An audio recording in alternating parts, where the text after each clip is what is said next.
I grew up on a farm, and not a rich urban man's affluent farm that he runs as a hobby. For my mom and dad, agriculture and the 25 cows that we had, that was their sole income. But when you ask about experiences with plants or trees, everything. We had a mixed farm, so we had batta, we had rice paddy fields at one end, we had ragi fields at the other end. So from germination of the seed to the nursery to transplanting into the bigger fields to threshing and ploughing, I remember it all. We had guava, rose apple, sapota, chiku, custard apple, sitafal, ram sitafal, and my parents really loved it. So we had like low cart from here, and we had langda from there, and like whatever experiences you can think of with trees, I was lucky enough to experience them as a child. I remember that I was the only guy in my class who had a tree house. Nothing as fancy as how you see in the books now with nice wooden, but it was a homemade machan. It was. But everyone from my class, I remember when we were 9th or 10th, 8th or 9th standard, we all went to the farm, and it was like everyone wanted to spend the night out there. So I mean, how many stories, tree swings and everything. Yeah, I mean, I grew up on a farm. Whatever you can imagine about happiness with trees, I was lucky enough to experience it. This garden is very, very small, but I'm lucky to have a garden because we're on Convent Road in the middle of town between Richmond Road and Residency Road, and so much noise, and we've still got a small little piece of garden.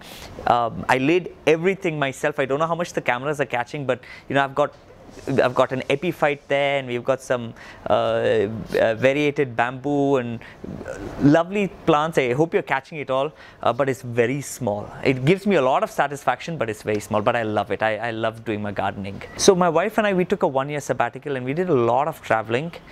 We did a lot of traveling in Europe and in Southeast Asia and India.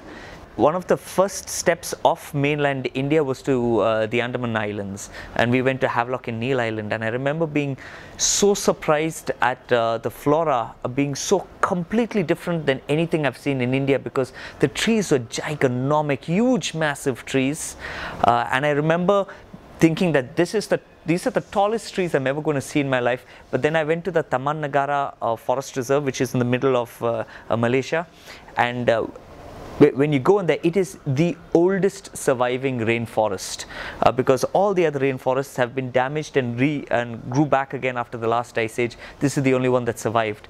So the trees over there are huge, and they have this lovely skywalk that takes you across the trees, and you get to look down directly on the animals below you. So yeah, I mean, so many. Then even in Europe, in Germany, I remember we did a walk up to a place called Stromberg Lake, and it has a lovely forest area around it, and yeah, lots of experiences. I love nature in general.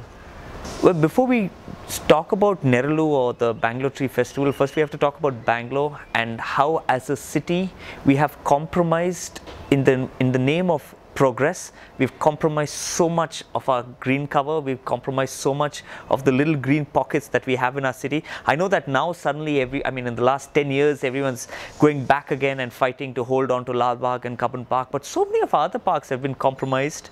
Our trees, our roads have been compromised. So Bangalore desperately needs something like this.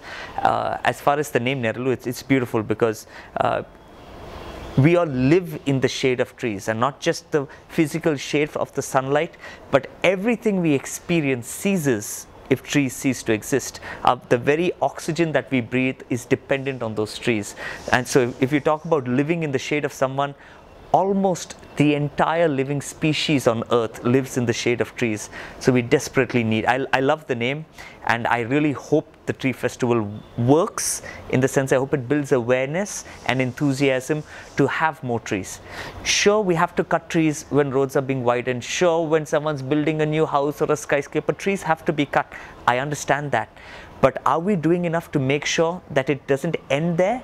Are we making sure that we are replanting those trees? When we're building the skyscraper or the big beehive apartment complex, are we making sure we have enough green cover? I hope we are. And I hope Neralu helps build in people the reasoning that it's important.